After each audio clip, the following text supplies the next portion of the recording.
On the morning of March 18th, 1990,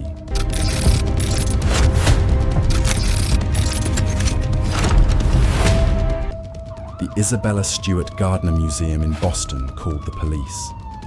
The call came in at 8:15 in the morning. The police arrived. They walked through the building, and what they found stopped them cold. 13 works of art. Gone. A Vermeer, 3 Rembrandts, a Manet, 5 Degas drawings. Gone. $500 million vanished in 81 minutes. No arrests, no suspects charged, no paintings recovered. More than 3 decades later, those empty frames still hang on the museum walls, exactly where Isabella Gardner left them. This is the story of the largest art theft in human history, and the mystery that has never been solved. March 17th, 1990. It's St. Patrick's Day in Boston.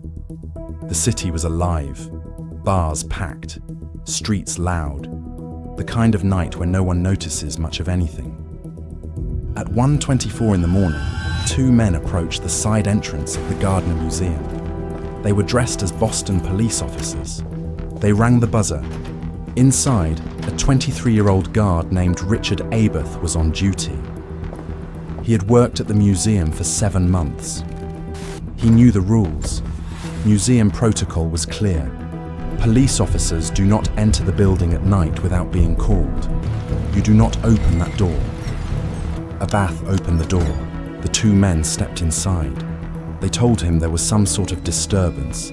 His name had come up. He needed to step away from the security desk. He complied. The second guard was summoned from elsewhere in the building. Within minutes, both men were handcuffed. The thieves duct-taped both guards' heads, eyes, and mouth, leaving openings at the nose. They guided them to the basement, chained each man to a separate pipe. One of the thieves, at some point, apologized for the discomfort. The guards would remain there for 6 hours. At 1:48 in the morning, the thieves entered the Dutch room. 6 minutes later, at 1:54 a.m., alarms tripped as they began removing art from the walls. No response came.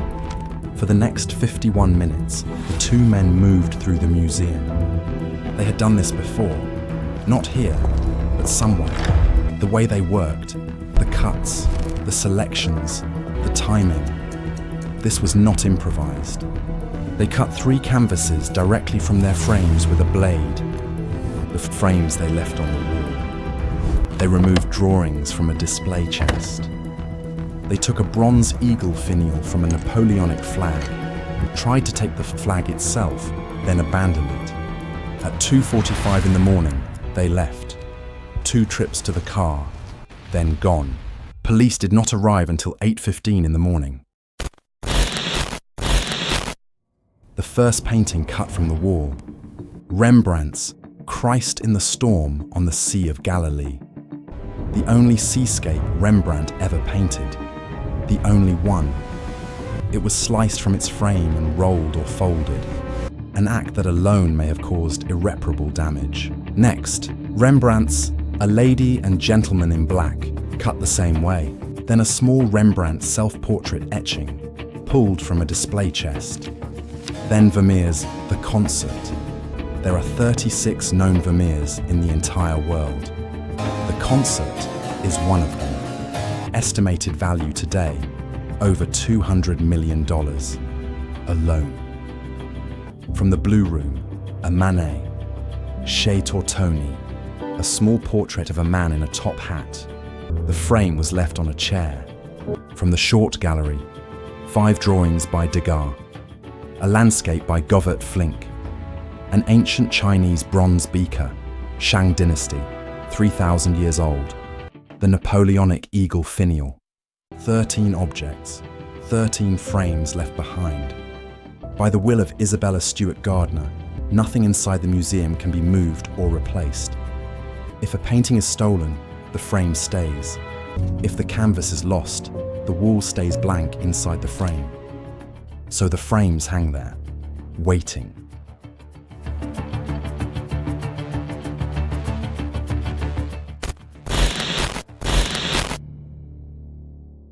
The FBI opened the investigation within hours. Their first focus, Richard Abath.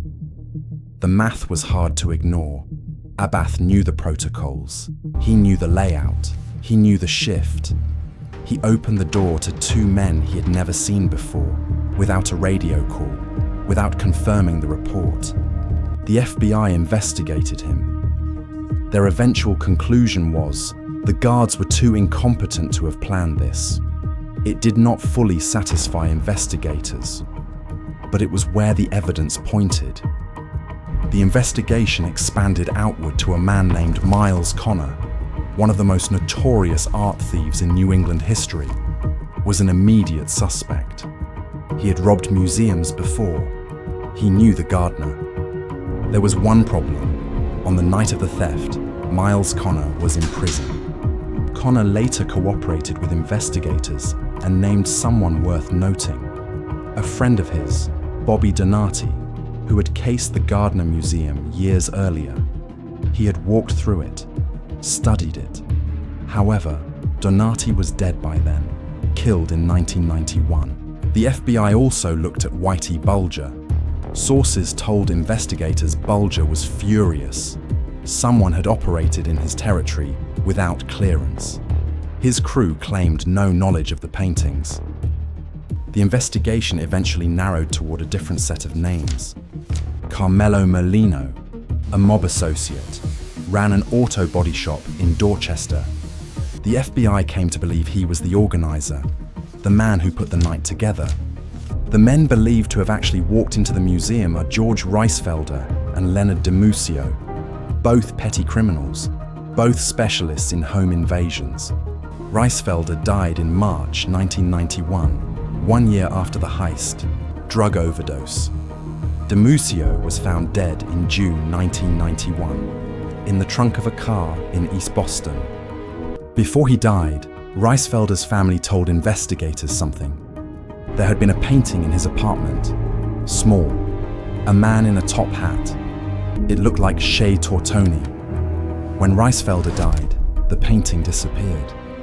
The FBI believes Reisfelder and DiMuccio were killed to silence them, or to recover the paintings before they could surface.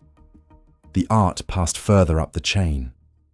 In 2013, the FBI searched the Connecticut home of Robert Gentile, a mobster known in certain circles as the Gent. What agents found was a handwritten list, all 13 stolen artworks, each one listed by name, with estimated values written beside them. Next to the list was a newspaper clipping about the Gardner heist. Gentile was convicted on drug and firearms charges. He denied any knowledge of the paintings. He maintained that denial until he died. In 2015, the FBI issued a statement.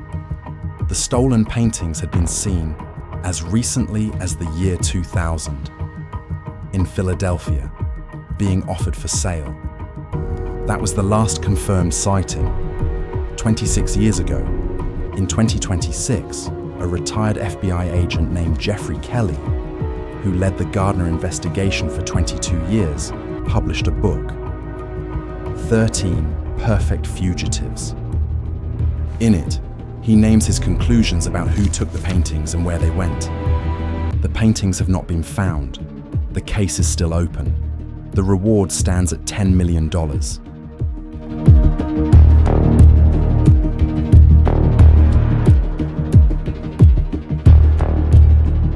Here is what we know with certainty. On a single night in 1990, 13 objects were taken from the walls and drawers of a museum in Boston. The men who took them are almost certainly dead. The men who received them, probably dead. The men who last tried to sell them in Philadelphia in the year 2000, unknown.